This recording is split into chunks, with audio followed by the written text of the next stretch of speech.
बच्चों आज हम करेंगे ईवीएस का पार्ट नंबर 11। वेरी इंपॉर्टेंट, बहुत सारे महत्वपूर्ण बिंदु है इसके।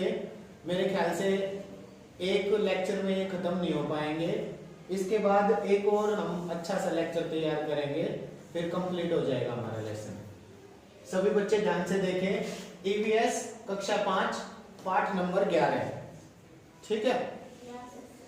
पाठ का नाम है देखो, सुनो और पहचानो, ठीक है। आंखों से देखते हैं, कानों से सुनते हैं और फिर पहचानते हैं हम। पॉइंट नंबर 1, चींटियों के बारे में। मैंने बहुत सारे फैक्ट्स बताए आपको चींटियों के बारे में। चींटियां चलते हुए अपने पीछे एक विशेष पदार्थ छोड़ती हैं, ठीक है बच्चों। जब चींटियां चलती हैं तो वो अपने पीछे एक विशेष पदार्थ छोड़ती हैं। उस पदार्थ का नाम बच्चों फेरोमोन्स है, ठीक है। ये याद रखना, चींटियां चलते हुए जो पदार्थ छोड़ती हो फेरोमोन्स होता है। इस फेरोमोन्स में से एक विशेष प्रकार की गंध आती है, स्मेल आती है, जिसके कारण चींटियां एक लाइन में चलती हैं। बिल्कुल। तो चींटियां एक लाइन में क्यों चलती हैं पीछे पीछे? क्योंकि वो अपने पीछे एक प्रकार का पदार्थ छोड़ती हैं और उसमें से स्मेल आती है। उस स्मेल को सूंघकर पीछे पीछे वो एक लाइन में चलती हैं और उस पदार्थ का नाम क्या है? फेरोमोन्स। क्लियर। अगला पॉइंट है, चींटी अपने वजन से 20 गुना ज्यादा वजन उठा सकती है।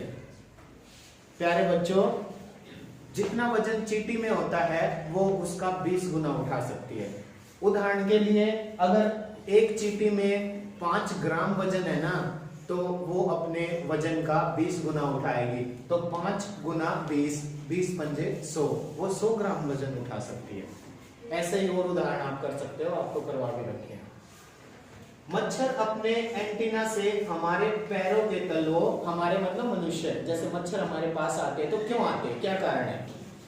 हमारे पैरों के तलवों की गंध व शरीर के तापमान, हमारे शरीर का जो तापमान है, टेम्परेचर, उसको भांप कर, अंदाजा लगाकर वो हमारे पास आते हैं, हमारी उपस्थिति का अंदाजा लगाते हैं और हमें काट लेते हैं। और कौन कौन से जो जीव हैं, जैसे कॉकरोच व झिंगुर, इनके सिर पर भी एंटीना होता है। इस एंटीना की सहायता से वो अंदाजा लगा लेते हैं किसी भी चीज का, ठीक है बच्चों। अगला है, किसी चीज को सूंघने के लिए सांप बार बार अपनी जीभ को बाहर निकालता है। सांप के बारे में मैंने आपको बहुत सारे फैक्ट्स बताए हैं। एक तो ये कि जो सांप के बाहरी कान होते हैं ना, जैसे मनुष्य के कान होते हैं, जीव जंतुओं के भी कान होते हैं बाहरी कान, वो सांप के बाहरी कान नहीं होते हैं। मतलब सांप को सुनाई नहीं देता है। सांप तो सिर्फ किसी चीज की जो कंपन होती है ना, उसको वो अपने मध्य कान से सुनता है। सांप के जो सिर होता है ना बच्चों, सिर, इसके अंदर इसकी हड्डियों में एक मध्य कान होता है, बीच मध्य होता है, बीच का भाग, उसमें एक कान होता है। वो उससे सुन नहीं पाता है, वो सिर्फ महसूस करता है। किस चीज को?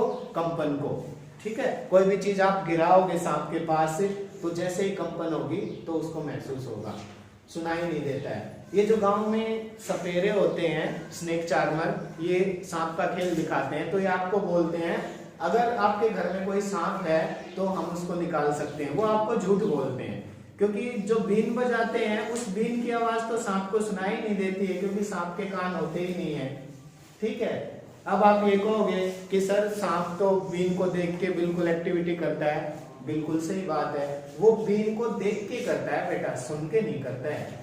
जैसे ही सपेरा बीन बजाता है तो उसको देख देख के उसकी तरफ चलता है सांप, उसको सुनाई नहीं देता है, ठीक है। तो सांप के बाहरी कान नहीं होते हैं, मध्य कान होता है, जिससे वो कंपन को महसूस करता है।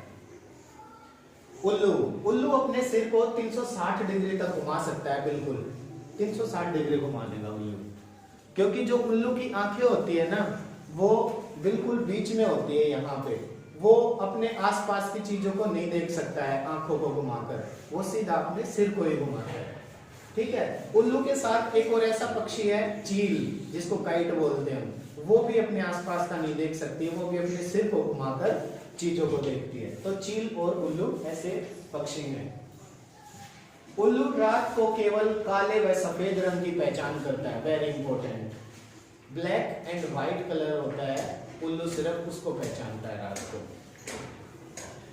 कुत्ता, बिल्ली, बाघ व तेंदुआ दिन की अपेक्षा रात को अच्छे से देख सकते हैं।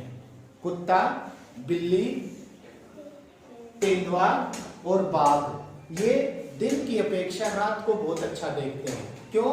क्योंकि इनके अंदर, इनकी आंखों में बच्चों एक विशेष प्रकार का लेंस होता है जो बहुत तेज रोशनी फेंकता है रात को, जिसकी वजह से ये अपने शिकार को इजीली देख सकते हैं।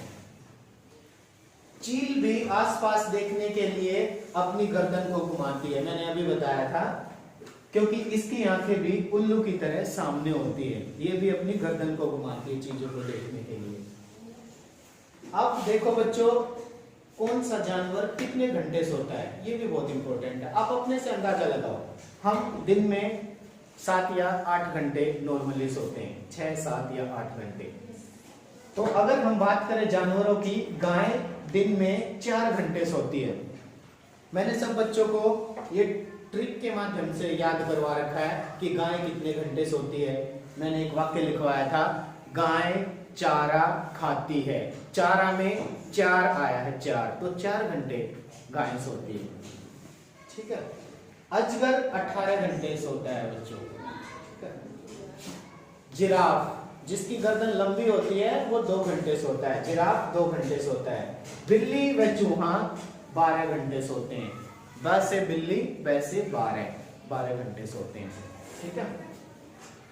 गिरगिट, गिरगिट की पलकें आधी बंद रहती हैं। जब भी आप देखोगे ना गिरगिट को, तो ऐसा लगेगा आपको कि गिरगिट सो रहा है, लेकिन ऐसा नहीं होता है। जब आप उसके पास जाते हो ना, तो वो एकदम से भाग जाता है।